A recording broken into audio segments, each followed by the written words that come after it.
За мэргэжлийн нэгдсэн холбоотын эрх зүйн байдлын тухай хууль нэмэлт өөрчлөлт оруулж бид нар өнөөдөр хамтдаа батллаа. За энэ хууль маань 2024 онд батлагдсан ч гэсэн маргаан нэгсэндээ гарч улсын дээд шүүхтээр бүртгэдэг байсныг бол буцаад улсын бүртгэлийн байгуулалт бүртгэхээр болж байгаа. Тэгэхээр энэ Монгол улсад бол маш олон төрлийн бус байгууллагууд байдаг. Тэгэхээр энэ төрлийн бус байгууллагууд салбараараа хоорондоо нэгдээд нэгдсэн холбоогоо байгуулад үүнийг урд нь бол заавал улсын дээд шүүхт бүртгэх гэсэн бол үүн дээр үндсэн хуулийн цэцгийн дүгнэлт гараад одоо улсын хурал хүлээж авч хуулиндаа өөрчлөлт оруулснараа улсын дээд шүүхтэр биш буцаад улсын бүртгэлийн байгуул дээрээ бүртгэх боломж нөхцөл нь бас бүрдэж байгаа.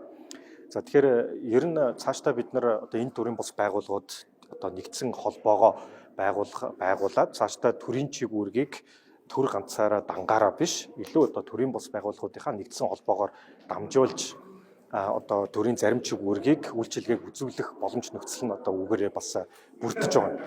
Тэгэхээр илүү маш олон хэдэн мянган төрийн бус байгууллага байдаг бол үүнийг нэгдсэн холбоогоор дамжуулж улсын бүртгэлээрээ бүртгүүлээд мөн өрсөлдөөн хариуцсан байгууллага дээр тодорхойлт болон бусад бичиг баримтыг авч бүртгүүлснээрээ энэ хэрэгжих боломжтой болж байгаа гэж харж байгаа. Энэ төр бүх үйлчилгээг үзүүлэхээс илүүтэйгээр бас төрийн бус байгууллагуудаараа дамжуулаад зарим төрийн чиг үүргийг хэрэгжүүлэх боломж нөхцөлийг бид нар бүрдүүлэх хэрэгтэй байгаа.